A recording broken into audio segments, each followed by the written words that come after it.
గుంటూరు జిల్లా వడ్లమూడిలో అంతరిక్ష రంగంలో పరిశోధనలు ప్రోత్సహించే లక్ష్యంతో 3 రోజుల పాటు స్పేస్ టెక్ సమిట్ నిర్వహించనున్నారు.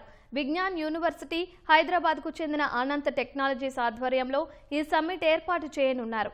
ఈ నెల 22, 23, 24 తేదీల్లో విజ్ఞాన్స్ యూనివర్సిటీ ప్రాంగణంలో సదస్సు జరగనుంది.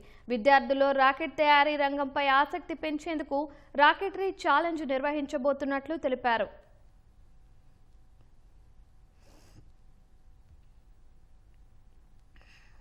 నెక్స్ట్ లెవెల్కి వెళ్ళాలంటే స్పేస్ టెక్నాలజీ చాలా ఇంపార్టెంట్. స్టూడెంట్స్కి కూడా దాంట్లో ఎంతో కొంత అవగాహన ఉంటే వాళ్ళు ఎంతో కొంత అనుభవం కనుక సంపాదించగలిగితే వాళ్ళకి వచ్చే రోజుల్లో చాలా పెద్ద పెద్ద ఉద్యోగాలు వచ్చే అవకాశం కూడా ఉంటుంది. అదేవిధంగా మనకు తెలుసు, ఆంధ్రప్రదేశ్ క్వాంటమ్ టెక్నాలజీలోను ఏఐ టెక్నాలజీలోను చాలా ముందుకెళ్తుంది. వాళ్ళు చాలా ప్రణాళికలు రచించారు.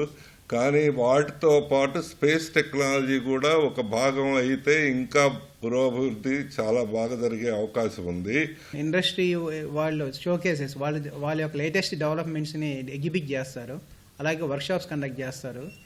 సో వీటిలో పాసిబిలిటీస్ ఏమేమి ఉన్నాయి, 20 yearsలో ఏమేమి చేయవచ్చు, శాటిలైట్స్ని తయారు చేయటమే కాకుండా వాటిల్లో కొత్తగా ఆర్టిఫిషియల్ ఇంటెలిజెన్స్ యూటిలైజ్ చేసి ఫాస్ట్గా డెవలప్ చేయటం, ఆ శాటిలైట్స్ని లాంచ్ చేసిన ట్రాక్ చేయటం, అలాగే మానిటర్ చేయటం, వీటితో పాటు ఇంకా చాలా ఆపర్చునిటీస్ ఉన్నాయి. ఇటువంటి వాటిలో కూడా కొత్తగా ఏమేమి రీసెర్చ్ జరుగుతుంది, స్టూడెంట్స్కి ఆపర్చునిటీస్ ఉంటాయి నెక్స్ట్ 20 yearsలో. ఈ 3 daysలో చాలా నేర్చుకోవచ్చు.